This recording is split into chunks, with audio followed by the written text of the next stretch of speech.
Abra a sua Bíblia, por gentileza, Evangelho de Mateus, capítulo número 19, a partir do verso número 16. Nós vamos falar nessa noite sobre pessoas boas sem salvação. E com certeza, meus amados, há muitas pessoas boas na nossa sociedade, muitas pessoas boas no nosso convívio, muitas pessoas eticamente, moralmente, financeiramente, intelectualmente, todos os mentes que nós pudermos dizer, mas que infelizmente vão passar a eternidade longe de Jesus, sem Deus, no inferno. As pessoas boas, normalmente elas são aceitas pela sociedade, mas estarão fora da eternidade. E esse é um grande conflito, esse é um grande dilema, essa talvez é uma das grandes verdades difíceis para nós, de nós entendermos. Como que pessoas tão boas, tão honestas, tão éticas, de caráter, de conduta, podem ficar fora do céu por toda a eternidade. Ou talvez você possa pensar, como que Deus é tão ruim para não permitir que aquela pessoa tão boa, tão honesta, tão sincera, moralmente perfeita, não vai ser recebida pelo Senhor na eternidade. Mas esse é um dos grandes fatos da Bíblia, e essa é uma das grandes verdades que nós temos que compreender. Vamos ler o texto, Mateus capítulo 19, verso 16. Aproximou-se dele um jovem e lhe disse: Mestre, que farei de bom para ter a vida eterna? Ele lhe respondeu: por que me perguntas sobre o que é bom? Somente um é bom, mas se queres entrar na vida, obedece aos mandamentos. E ele perguntou: quais? Jesus respondeu: não matarás, não adulterarás, não furtarás, não darás falso testemunho, honra teu pai e tua mãe, amarás o teu próximo como a ti mesmo. O jovem lhe disse: tenho obedecido tudo isso, que me falta ainda? Jesus respondeu: se queres ser perfeito, vai e vende tudo o que tens, dá-o aos pobres e terás um tesouro no céu, depois vem e me segue. Mas, ouvindo essas palavras, o jovem retirou-se triste, porque ele possuía muitos bens. Assista comigo esse vídeo.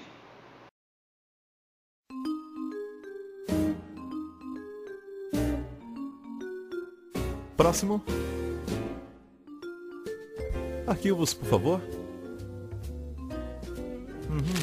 Um pouco de mentira, um pouco de roubo, tem alguns atos de bondade aqui e ali. Eu tentei viver uma vida boa. Bem, vamos ver o quanto.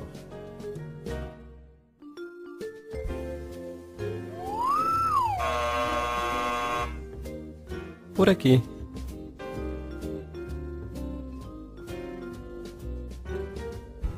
Próximo. Arquivos, por favor. Ok, eu admito, eu fiz um monte de coisas erradas. Sim, eu estou vendo. Mas eu fiz coisas boas também, sabe? Para compensar com as ruins. Uma vez, eu colei na prova. Mas então, eu limpei o lixo no pátio. Isso deve servir, certo? Vamos descobrir.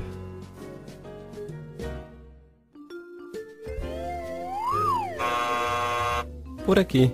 Deveria compensar, certo? Deveria compensar. Próximo. Arquivos, por favor. Impressionante. Sim, eu dediquei toda a minha vida para fazer o mundo bem melhor. Fui voluntário na África, doei sangue todos os meses. E ajudei na Índia também. Quero dizer, gostaria de ter feito até mais. E essas assinaturas são suas? Sim, todas minhas.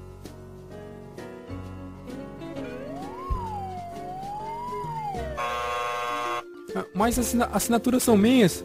São minhas assinaturas. Próximo. Minha mãe vai à igreja. Fui batizado quando era um bebê. Vocês aceitam cartão de crédito? Próximo. Arquivos, por favor. Uou! Alguém esteve ocupado. Bem, vamos ver no que vai dar. Oh, desculpe, eu não sabia que ele estava com você. Filho de Deus. Ok, suba na balança. Você não. Ele.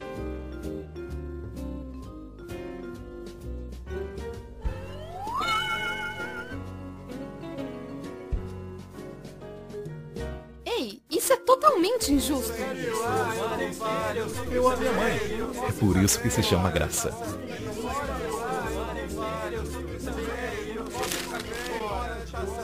Próximo.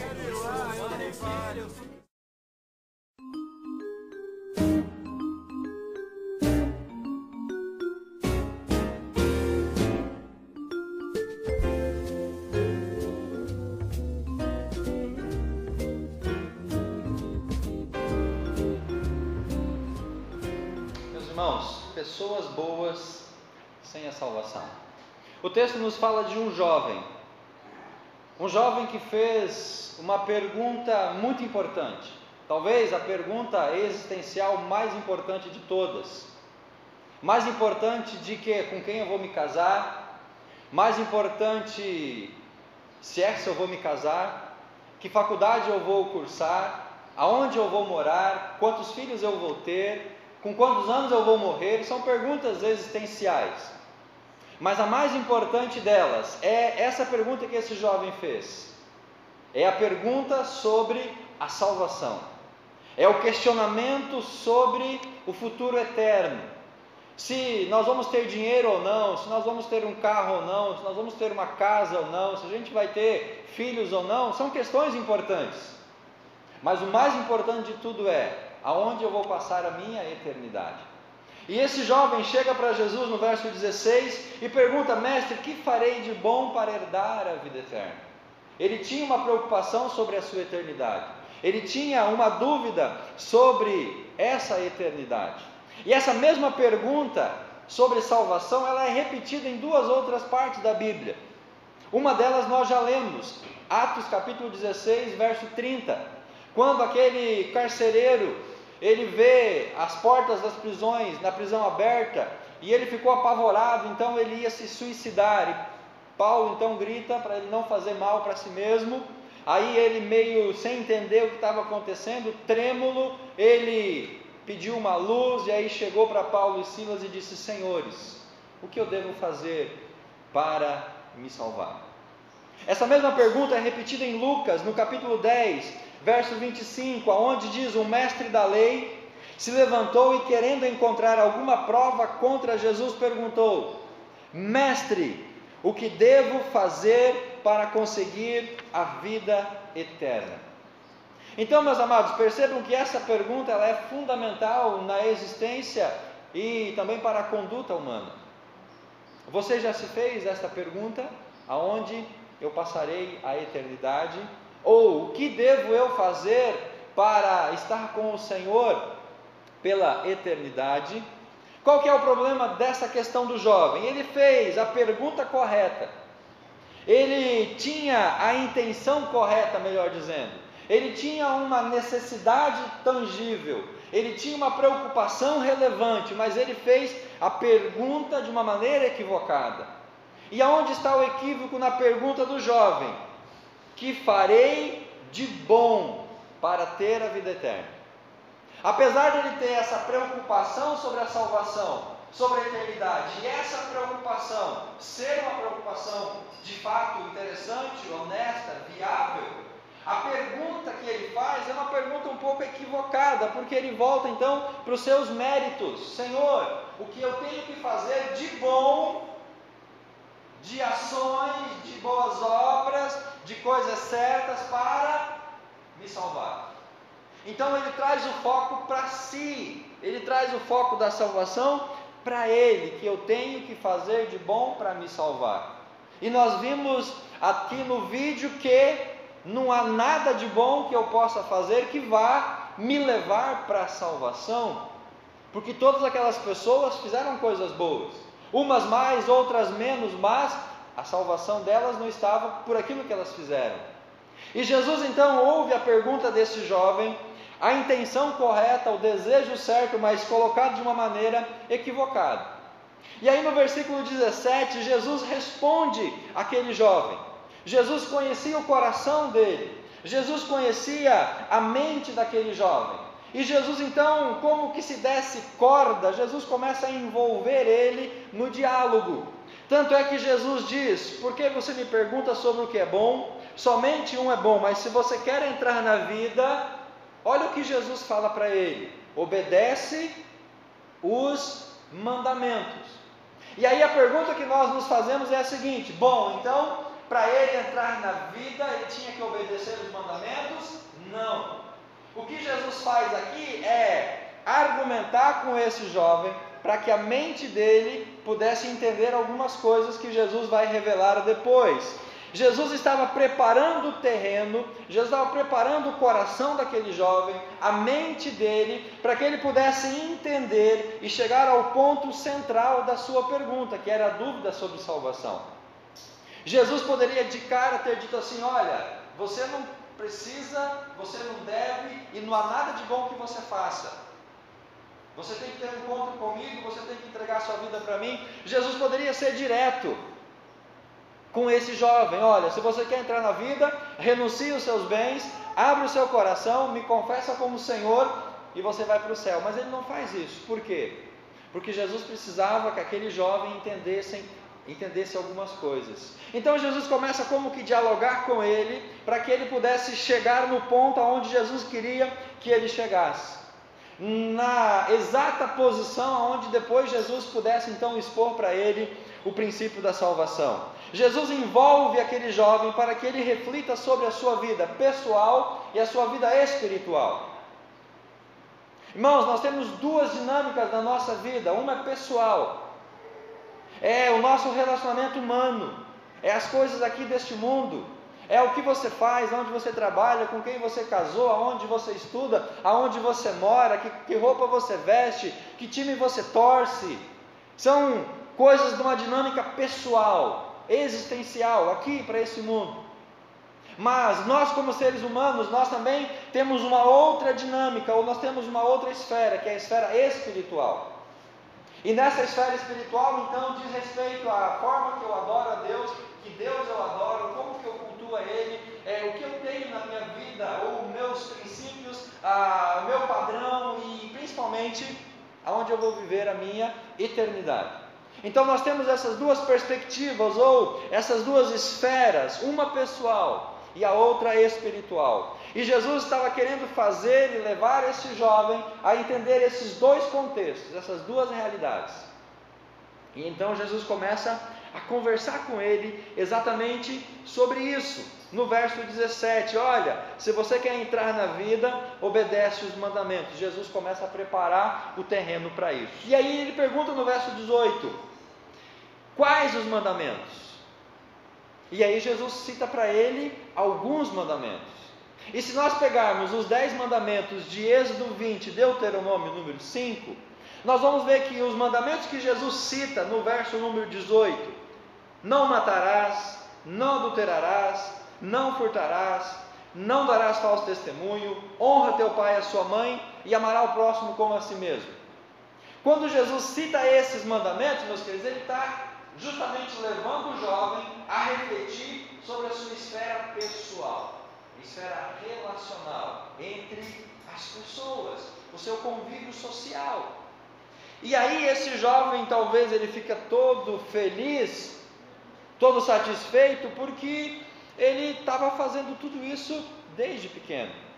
Tanto é que ele diz isso para Jesus: Senhor, eu faço isso desde pequenininho, desde o ventre da minha mãe, desde que eu nasci, desde que eu comecei a ir para a igreja, desde que eu comecei a ir para a escola dominical, ou desde que eu fiz a catequese, enfim, isso eu faço sempre na minha vida.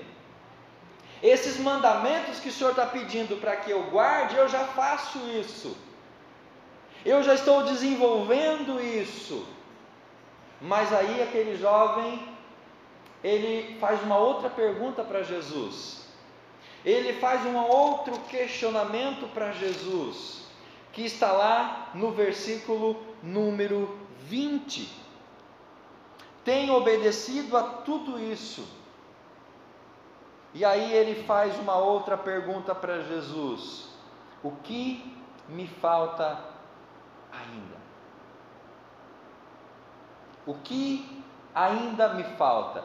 Porque agora esse jovem estava entendendo que, apesar de ele ser uma pessoa boa, moralmente certo, eticamente correto, socialmente sem nenhuma forma de repreensão ou de condenação, quando ele começa a entender algumas coisas, ele olhando para a vida dele, ele ainda fala: mas ainda me falta alguma coisa.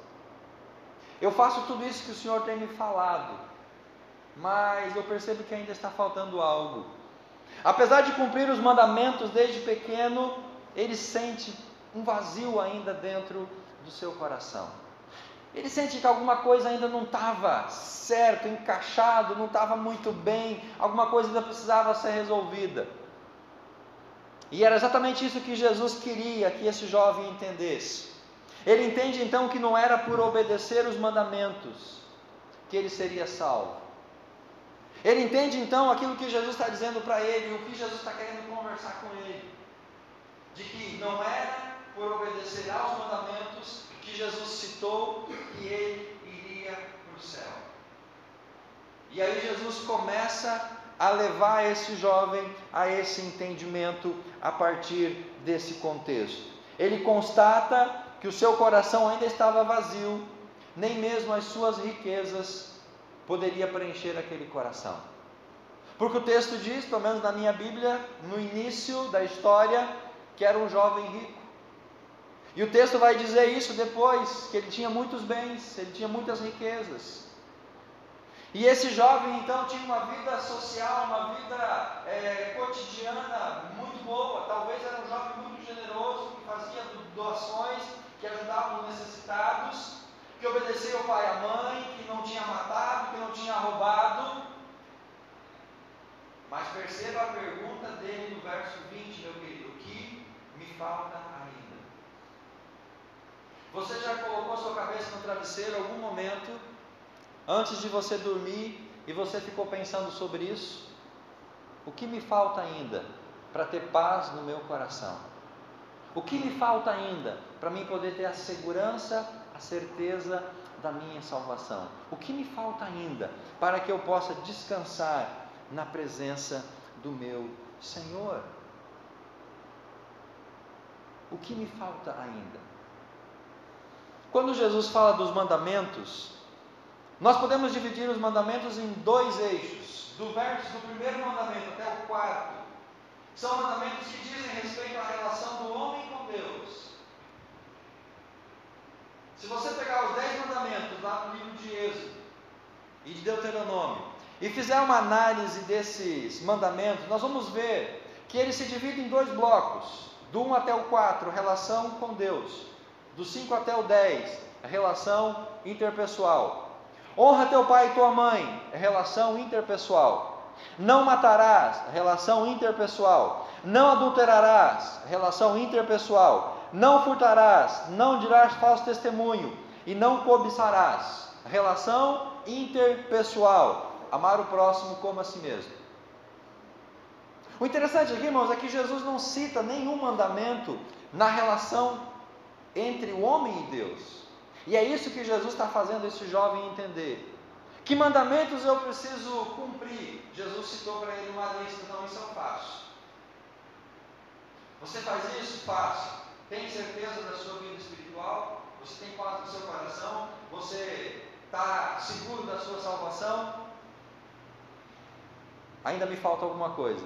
E a pergunta é, meus amados, o que faltava para aquele jovem? O que faltava para ele? Exatamente a outra linha de relacionamento, os 4 primeiros mandamentos. Não terás outros deuses, não farás imagens, não tomarás o nome de teu Deus em vão, lembra-te do dia de sábado, amar a Deus sobre todas as coisas. Percebam que Jesus não citou esses mandamentos para aquele jovem, Porque Jesus sabia que ele não estava fazendo isso. Ele não estava cumprindo uma vida espiritual, ele e Deus. Ele não estava tendo este relacionamento íntimo com o Senhor, apesar de fazer tudo o que a lei, no sentido interpessoal, dizia. E era isso que Jesus estava querendo fazer aquele jovem entender. Verso 21, respondeu: se queres ser perfeito, vai, vende tudo que tens, dá aos pobres e terás um tesouro no céu, depois vem e segue-me. Bom, então quer dizer que a salvação dele era volta de pobreza. Quer dizer que a salvação dele então era só vender tudo, né, doar tudo para a igreja, fazer um voto, e aí ele ia ficar pobre, e aí então por ele estar pobre ele ia entrar no céu? É isso que Jesus está dizendo? Não. Mas então por que Jesus fala sobre isso? Por que Jesus diz, olha, vai, vende o que tens, dá aos pobres e depois me segue? Sabe por quê, meus irmãos? Porque era essa a linha de relacionamento que esse jovem não estava desenvolvendo. E por quê? Muito provavelmente as suas riquezas eram a pedra de tropeço, era a barreira, era o empecilho dele poder se relacionar com Deus. Provavelmente a sua riqueza o estava prendendo de uma maneira tão grande, tão profunda, que ele não conseguia se desvencilhar dessas riquezas, a ponto de poder desenvolver um relacionamento com Deus. Porque com toda a sua riqueza ele poderia honrar o pai e a mãe, não matar, não adulterar, fazer tudo isso no nível interpessoal. Mas para ele poder se relacionar com Deus, ele tinha que romper toda e qualquer barreira que o impedia de se relacionar com o Senhor. E na vida desse jovem, desse homem, provavelmente a sua barreira, o seu obstáculo, o seu atrapalho era as suas riquezas. Então, em outras palavras, Jesus poderia estar dizendo assim, olha, rompe, deixa para trás, vence todas as barreiras que estão te impedindo de ter esse relacionamento. Depois você me segue, e aí você vai ter a sua salvação. Então a salvação do jovem não estava no vender os bens. A salvação dele não estava em ele passar a ficar pobre, porque se pobreza fosse quesito para salvação, todos nós seríamos salvos, amém? Você acabou de dizer que você é pobre. Mas se salvação fosse quesito, ou se pobreza fosse quesito para salvação, era só ser pobre que as pessoas seriam salvas. E aí nenhum rico seria salvo, iria para o céu. Então percebam que a salvação não é algo relacionado às questões humanas, à questão desta vida, se tem ou não dinheiro, se tem ou não posses. Tem pessoas com muito dinheiro, mas o dinheiro não é atrapalho, não é empecilho. E tem pessoas que não têm nada e mesmo assim não vão a Deus, mesmo sendo pobres, não tendo nada. O que Jesus queria fazer esse jovem entender era o seguinte, olha, você precisa abrir mão daquilo que está impedindo você de ter um relacionamento com Deus. E no verso 22, o jovem não quis abrir mão dos seus tesouros materiais. Quando ele escuta esse conselho de Jesus, ouvindo essas palavras, o jovem retirou-se triste. Por que ele se retirou triste? Porque ele possuía muitos bens. Então, os seus bens geravam tristeza no seu coração. A sua riqueza gerava tristeza no coração daquele jovem, porque ele se retirou triste porque tinha muitos bens. É isso que nós podemos entender? A tristeza do jovem era porque ele tinha muito dinheiro? Não. A tristeza do jovem no retirar-se era porque ele decidiu, ou ele talvez escolheu não abrir mão dos seus bens para poder se relacionar com Deus.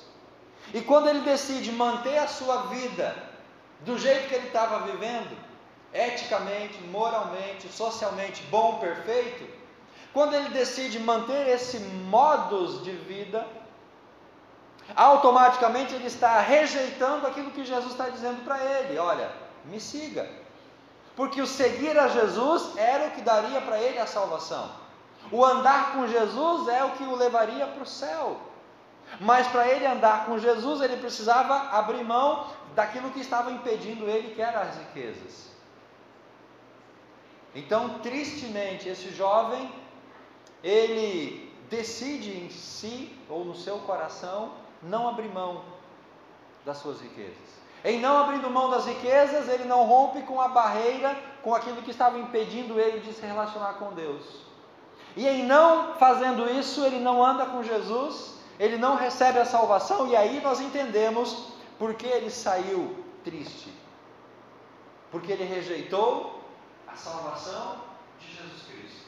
Porque se ele tivesse aceitado a salvação de Jesus Cristo, ele não teria saído triste. Atos capítulo número 8. Quando um jovem estava voltando para sua casa, depois de um período de adoração no templo, esse jovem, ele se encontra com Felipe, ou Felipe vai ao encontro desse jovem. Felipe prega a palavra de Deus, prega Jesus para esse jovem. Esse jovem entrega a vida dele para Cristo. Ele é batizado. Versículo número 39 de Atos capítulo 8. Depois que esse jovem é batizado, diz: quando saíram da água, o Espírito do Senhor arrebatou Filipe, e o eunuco não mais o viu. E agora preste atenção no que a Bíblia diz, o que Lucas registra. E alegre seguiu o seu caminho. E alegre seguiu o caminho.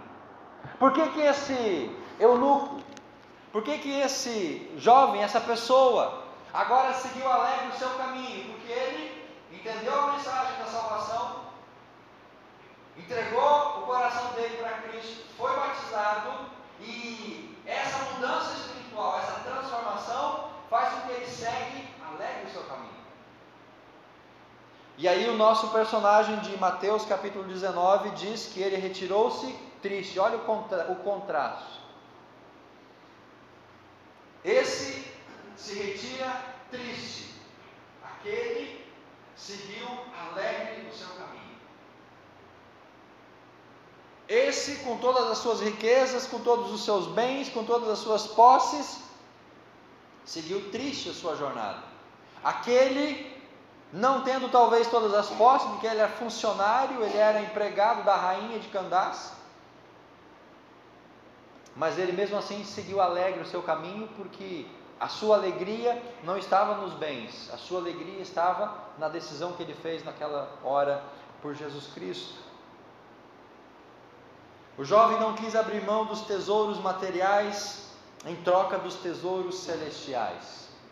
Jesus diz para nós acumularmos tesouros nos céus, porque aqui na terra o dólar aumenta, a inflação aumenta, a crise financeira chega, a traça corrói, o ladrão rouba, e os bens materiais eles acabam sumindo. Então por isso Jesus diz: acumulem tesouros nos céus, porque lá não vai ter ladrão, não vai ter traça, não vai ter infração, não vai ter câmbio flutuante nem oscilante. Você vai desfrutar deles na eternidade. Ele não quis guardar os primeiros 4 mandamentos. Esse jovem não quis passar a ter uma vida com Deus. Ele não quis começar um relacionamento íntimo, pessoal, transformador com Deus. Ele não quis deixar os outros deuses. Ele não quis fabricar imagens de esculturas. Ele não quis deixar de tomar o nome de Deus em vão. Ele não quis lembrar do dia de descanso. Em resumo, ele não quis amar a Deus acima de tudo, porque esses 4 primeiros mandamentos dizem amar a Deus sobre todas as coisas. É o que Jesus fala quando é questionado sobre o maior mandamento. O maior mandamento é amar a Deus sobre todas as coisas. E o outro, ame o seu próximo como a si mesmo. Pega os 10 e transforma em 2, resume em 2. Esse jovem, ele cumpria muito bem o amar o próximo como a si mesmo, mas ele não estava amando a Deus sobre todas as coisas. Ele não amava a Deus sobre as suas riquezas, sobre os seus bens. E justamente aqueles bens, Aquelas riquezas se tornaram o grande empecilho, a grande pedra de tropeço na vida desse jovem. Meus irmãos queridos, o que é que nos atrapalha de ter uma vida de intimidade com Deus? O que é hoje a nossa barreira de tropeço entre eu e Deus? O que é hoje que me impede de ter esse relacionamento espiritual, íntimo, duradouro, completo, transformador com Deus? Talvez não sejam as riquezas, mas talvez pode ser qualquer outra coisa ou outras coisas. Talvez o orgulho, a dureza de coração, o sofisma, a vaidade, talvez o trabalho, talvez a família, talvez uma série de coisas são barreiras. E quando nós chegamos nessas barreiras, nós paramos nelas, mas nós temos que ultrapassá-las, para que nós possamos desenvolver este relacionamento com Deus. Pastor, mas eu sou uma pessoa boa, eu não estou devendo na praça, eu não minto, eu não roubo, eu não estrupo. É assim que a pessoa fala. Eu não torço para o Vasco, eu não torço para o Flamengo, eu faço tudo certinho. Eu sou corintiano. Eu não devo na praça, eu pago as contas certinho, se me dá troco a mais eu devolvo. Não falo mentira, se eu digo que vou fazer, eu vou fazer. Eu sou uma pessoa muito boa. Amém. Continue sendo uma pessoa boa, mas desenvolva uma relação com Deus, porque somente sendo uma pessoa boa, meus irmãos, não vai me dar e nem vai te dar a perspectiva da eternidade. Senhor, tudo isso eu tenho feito desde pequeno. Esse jovem estava dizendo: eu tenho sido uma pessoa boa, eu tenho sido uma pessoa honesta, eu tenho sido generoso, eu ajudo o próximo, eu pago as minhas contas em dia, eu não tomo nada de ninguém. Jesus, em resumo, diz para ele: continue fazendo isso, meu filho, mas ande comigo, tenha uma relação íntima comigo. E ele decidiu não ter essa relação com Jesus, seguiu triste o seu caminho. Qual é o seu empecilho? Qual é a sua barreira? O que te impede de ter essa intimidade com o Senhor? O que te atrapalha de poder de fato viver plenamente com o Senhor? Pessoas boas. Quantas pessoas boas nós conhecemos? Quantas pessoas boas nós temos ao nosso redor? Quantas pessoas boas estão conosco diariamente? Mas são pessoas boas sem a salvação, aceitos pela sociedade, pessoas influentes talvez na comunidade, no seu bairro, na sua família, mas eternamente condenados a uma separação espiritual de Deus. Qual é a sua barreira? Qual é o seu empecilho? O que te impede, meu irmão, meu amigo, querido, de ter esse relacionamento com Deus? Curva sua cabeça, feche seus olhos, pense sobre isso. O que te atrapalha? O que te impede? O que te bloqueia? O que não permite que você de fato se entregue plenamente, totalmente ao Senhor? Entregue seu coração a Ele. Faça essa oração agora. Se você se identifica como uma pessoa boa, mas talvez ainda você tenha essa pergunta: o que ainda me falta? Entregue seu coração a Ele e deixe Ele mudar a sua história espiritual, a sua existência de vida. Converse com o Senhor agora. Peça para o Senhor ministrar a sua vida, o seu coração. Deus, estamos nessa noite entregando a Ti os nossos corações. Estamos dizendo ao Senhor que queremos uma relação íntima contigo. Nós queremos transformador com o Senhor. Por isso, Pai, nessa noite, o Senhor possa estar ministrando ao coração de cada um que ainda não entregou sua vida a Jesus como seu Senhor e o seu Salvador. Ajude essa pessoa a romper as barreiras que ainda o atrapalham de poder se entregar a Jesus Cristo e assim poder ter uma vida espiritual para poder então estar com o Senhor na eternidade. Não basta ser uma pessoa boa, é preciso entregar a nossa vida, nosso coração a Jesus Cristo como Senhor e Salvador. Que o Senhor possa operar este milagre, esta transformação, em nome do Senhor Jesus. Amém.